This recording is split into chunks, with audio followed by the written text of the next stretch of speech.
story. No one is entirely innocent, and no one entirely guilty. Every soul carries a battle within, between good and evil, despair and hope. Welcome to Les Misérables, where misery never ends, but light is always fighting to break through. A long time ago in France there lived a man named Jean Valjean.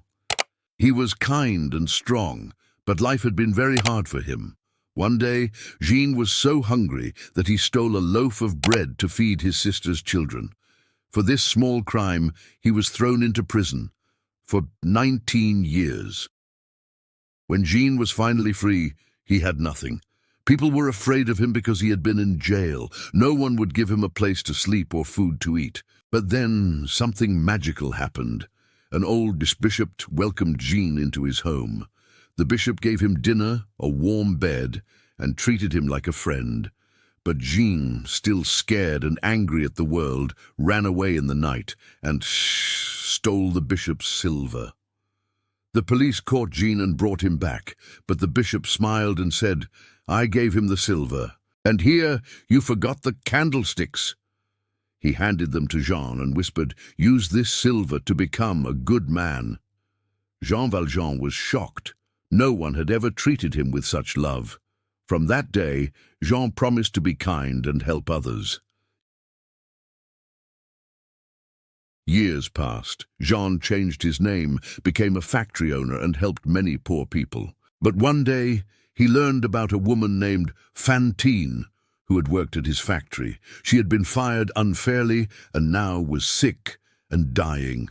Fantine had a little girl named Cosette, who lived far away with some very mean innkeepers. Jean promised Fantine he would find Cosette and take care of her. Fantine smiled.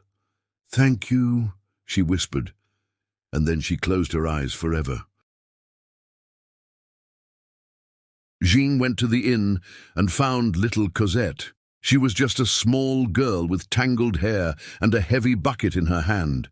The innkeepers treated her terribly, but when Cosette saw Jean, she felt safe. "Would you like to come with me?" Jean asked gently. Cosette nodded. From that moment on, Jean raised Cosette like his own daughter. They were happy, but always hiding because a police officer named Javert was chasing them.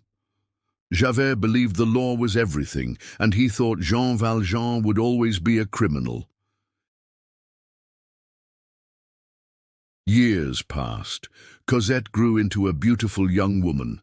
She met a kind boy named Marius, and they fell in love, but at the same time Paris was full of trouble. Young men were planning a revolution to help the poor. Marius joined them. Jean found out and hurried to protect him. There was a great battle in the streets. Marius was wounded. Jean carried him through the sewers to safety. It was dark and smelly, but Jean never gave up. He had promised to protect Marius for Cosette's sake. But as they climbed out of the sewers, who was waiting for them? Javert.